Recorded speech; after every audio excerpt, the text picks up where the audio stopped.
Welcome, future CAs. The Indian Partnership Act 1932 is a massive topic on your business laws paper. And honestly, it's a place where you can score big, if you really know the rules. Today, we're building the ultimate blueprint to master this. These are the core concepts you absolutely have to nail for your exam, so let's get right into it. So, let's start with a really simple question. What are the actual ground rules when you go into business with someone? Well, here's the cool thing. The law provides a default set of rules that just kick in, especially if you don't have a specific agreement. And knowing these defaults, that is the key to acing this part of your exam. So here's our game plan. First, we'll cover the internal rules between partners.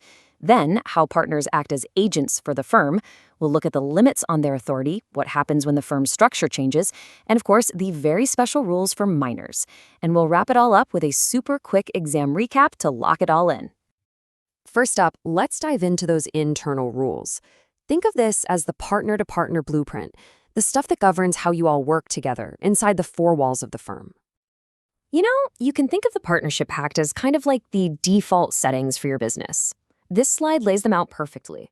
On one hand, you've got your rights. You get to take part in the business, you can look at the books, and you share profits equally. On the other hand, you've got duties. Under Sections 9 and 10, you have to act for the common good, keep honest accounts, and cover any fraud you commit. This slide right here is a fantastic summary for your revision notes. Now let's zoom in on the money, because these financial rules from Section 13 are an absolute favorite for examiners. So first thing, no automatic salary. And profits and losses? They're shared equally by default. But here's the one to star in your notes. If you lend the firm extra money, above and beyond your capital, you are entitled to 6% interest per year. You've got to remember that number. Okay, so that covers the inside stuff. But how do partners deal with the outside world?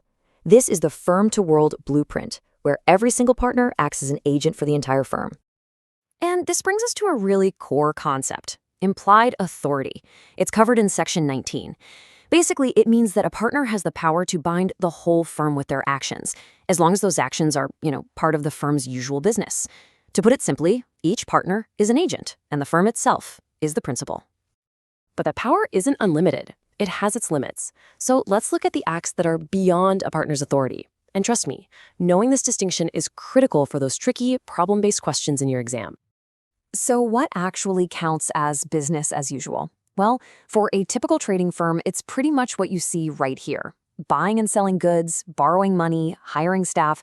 The law just assumes any partner can do these things and, in doing so, legally bind the entire firm. Now, on the flip side, Section 19.2 gives us a list of the major actions a partner cannot do on their own. Things like entering arbitration or buying property for the firm. These aren't everyday decisions, right? They require explicit agreement from all the partners. All right, businesses are never static, right? Partners come and go. So our next section is the blueprint for renovations and exits. It covers what happens when the team lineup gets a shakeup. Thinking about leaving a partnership, listen up, because this is a huge exam point from Section 32. You must give public notice. If you don't, you can still be held liable for things the firm does after you've already left. That notice is basically your legal shield. Don't forget it. Now, what if you have to kick a partner out? Well, it's not that simple. Section 33 lays down 3 super strict conditions you just have to remember. 1, the power has to be in your original agreement. 2, it has to be a majority decision. And 3, this is the big one, it has to be done in good faith, giving the partner a fair chance to speak. All 3 have to be met, no exceptions. Okay, let's switch gears and talk about a special case that pops up all the time on exams, minors. The key thing you need to remember here is really simple. They are admitted for benefits only. And here it is, the golden rule, right from Section 30. A minor just can't be a full partner. They don't have the capacity to contract. But if every single partner agrees, a minor can be admitted to the benefits of a partnership. That means they get to share in the profits, but without any personal liability. Let's break this down into 2 stages. While they're a minor, their liability is strictly limited to their share in the firm. Simple. But the clock starts ticking the second they turn 18. From that day, they have exactly 6 months to give a public notice if they want out. And if they just stay silent, they automatically become a full partner. And here's the kicker, They then become personally liable for all the firm's acts, right from the very beginning. All right, deep breath. Let's lock all this information in. We're going to do a quick-fire recap of the most testable facts. Ready? 6%. What is it? That's the interest on a partner's advances. Total classic multiple-choice question. Retiring partner? What do you absolutely need? Public notice. Why? To end your future liability. Done. The other magic number? 6 months. That's the decision window for a minor when they come of age. Silence means they're in.